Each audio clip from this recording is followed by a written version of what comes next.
ವೀಕ್ಷಕರೇ, ಪ್ರೀತಿ ಅನ್ನೋದು ಬಹಳ ಅವಿನಾಭಾವ ಸಂಬಂಧ ಅಂತಲೇ ಹೇಳಬಹುದು. ಈ ಪ್ರೀತಿಯಲ್ಲಿ ಒಮ್ಮೊಮ್ಮೆ ಬಿರುಕು ಬಂತು ಅಂತ ಹೇಳಿದರೆ ಬಹಳವೇ ಕಷ್ಟ ಆಗುತ್ತೆ.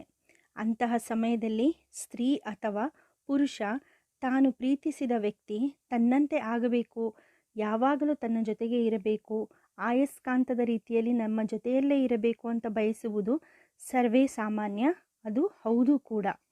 ಈ ರೀತಿ ಆದಾಗ ಈ ಒಂದು ವಿಶೇಷವಾದಂತಹ ವಶೀಕರಣ ಮಂತ್ರವನ್ನು ಸ್ತ್ರೀ ಅಥವಾ ಪುರುಷ, ಅಂದರೆ ಯಾರಿಗೆ ಯಾರು ಬೇಕು ಅಂತ ಅನಿಸಿರುತ್ತೋ ಅವರು ಈ ಒಂದು ಮಂತ್ರವನ್ನು ತುಳಸಿ ಎಲೆಯನ್ನು ಬಾಯಲ್ಲಿ ಇಟ್ಟುಕೊಂಡು ಪಠಿಸಿದರೆ ಖಂಡಿತವಾಗಿಯೂ ಅವರು ನಿಮ್ಮಂತೆ ಆಗುವುದರಲ್ಲಿ ಸಂಶಯವೇ ಇಲ್ಲ. ಆ ಮಂತ್ರ ಯಾವುದಪ್ಪ ಅಂತ ಹೇಳಿದ್ರೆ, ಓಂ ನಮೋ ಭಗವತೆ ವಾಸುದೇವಾಯ ನಮಃ ಅಮುಕಂ ಕುರು ಕುರು ಸ್ವಾಹ. ಅಮುಕಂ ಅಂತ ಬರೆಯ ಸ್ಥಳದಲ್ಲಿ ನೀವು ಯಾವ ವ್ಯಕ್ತಿಯನ್ನು ಇಷ್ಟಪಟ್ಟಿರ್ತೀರೋ ಅಂಥವರ ಹೆಸರನ್ನು ಅಲ್ಲಿ ಬರಿಬೇಕಾಗುತ್ತೆ ವೀಕ್ಷಕರೇ.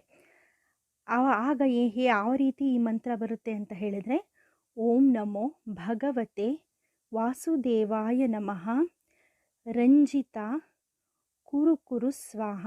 ಈಗ ರಂಜಿತಾ ಅನ್ನೋದೊಂದು ಹುಡುಗಿ ಹೆಸರು ಎಕ್ಸಾಂಪಲ್ ಕೊಡ್ತಾ ಇದ್ದೀನಿ.